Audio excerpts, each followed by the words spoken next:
तो देखा आपने कि किस तरीके से ईरान लगातार इजराइल पर अटैक करने के साथ साथ मिडिल ईस्ट के उन सभी कंट्रीज पर अटैक कर रहा है जहां पर अमेरिकी एयर बेस है। और इस बीच आपको बता दें, एक बड़ी जानकारी ये सामने आ रही है कि अब इजराइल ने लेबनान के ऊपर जो है वो अटैक और ज्यादा बढ़ा दिए हैं। ये 6 तस्वीरें हम आपको दिखा रहे हैं अब तक के उन हमलों की जो अलग अलग देशों ने एक दूसरे पर की है। सबसे पहली तस्वीर आपको लेबनान के बैरूत से दिखा रहे हैं। IRGC कमांडर की यहाँ पर हत्या हुई है। ये इजराइल ने अटैक किया, लेबनान में इजराइल ने भीषण हमला किया है। और तीसरी तस्वीर जो है वो तेहरान से है, जहाँ पर आप देखेंगे कि वहां पर कैसे गैस पाइपलाइन पर धमाका हुआ। ईरानी ड्रोन ने सऊदी में भी अटैक किया। मिसाइल अटैक तो हो रहा है लेकिन ड्रोन अटैक भी हो रहा है। अब ईरान ड्रोन से अटैक जो है वो कर रहा है और UAE पर भी इसी तरीके से टारगेट जो है वो अचीव किया गया। और साथ ही एक और तस्वीर जो है वो टेल अवीव की है, जहां पर US एयरफोर्स का टैंकर जिसकी तस्वीर जो है वो सामने आई। ये 6 तस्वीरें युद्ध से जुड़ी हम आपको दिखा रहे हैं। और इस बीच ईरान और इजराइल के बीच जंग ने भीषण रूप ले लिया है। IRGC IDF के बीच दोनों तरफ से वार पलटवार जारी है। इजराइल ने ईरान के हथियार डिपो को निशाना बना दिया है। अब तक क्या कुछ हुआ है ये 6 तस्वीरों के साथ साथ आपको एक रिपोर्ट में भी दिखाते हैं।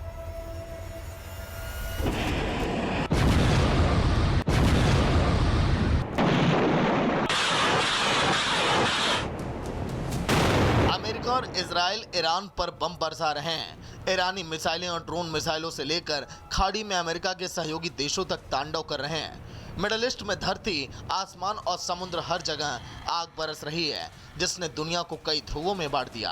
अंतर्राष्ट्रीय कानून, सिद्धांत और ग्लोबल पीस को लेकर दुनिया में टेंशन ही टेंशन अब दिखाई दे रहा है।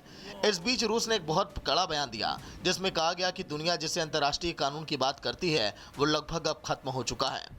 लगातार बिगड़ते वैश्विक हालात को देखते हुए रूस के राष्ट्रपति पुतिन ने उस पुराने प्रस्ताव को फिर से सबके सामने रख दिया, जिसमें संयुक्त राष्ट्र सुरक्षा परिषद के 5 स्थायी सदस्यों P5 की बैठक बुलाने की सलाह दी गई थी।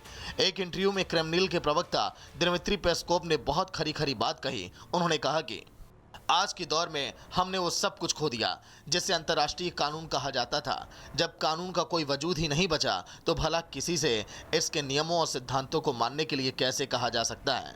पुतिन ने कोरोना महामारी से पहले प्रस्ताव दिया था कि दुनिया की 5 बड़ी ताकतें रूस, अमेरिका, चीन, फ्रांस और ब्रिटेन एक साथ बैठें और वैश्विक सुरक्षा और स्थिरता पर चर्चा करें। ईरान के खिलाफ छिड़े जंग को लेकर रूस शुरू से ही अमेरिका को घेर रहा है।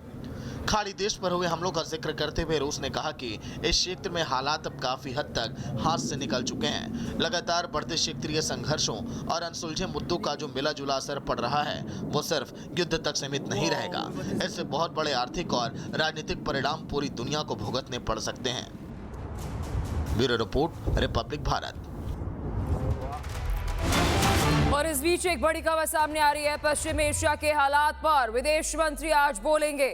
लोकसभा में ताजा हालात पर वेस्ट एशिया को लेकर एस जयशंकर का बयान सामने आएगा और ये बड़ी अपडेट हम आपको दे रहे हैं। आज विदेश मंत्री एस जयशंकर जो इस वक्त वेस्ट एशिया में युद्ध की स्थिति और कह सकते हैं कि ईरान, इजराइल और अमेरिका के बीच में युद्ध हो रहा है, उससे जुड़ा बड़ा बयान जो है वो लोकसभा में सामने आएगा। ये बड़ी खबर आपको बता रहे हैं और ये बड़ी अपडेट हम आपको दे रहे हैं।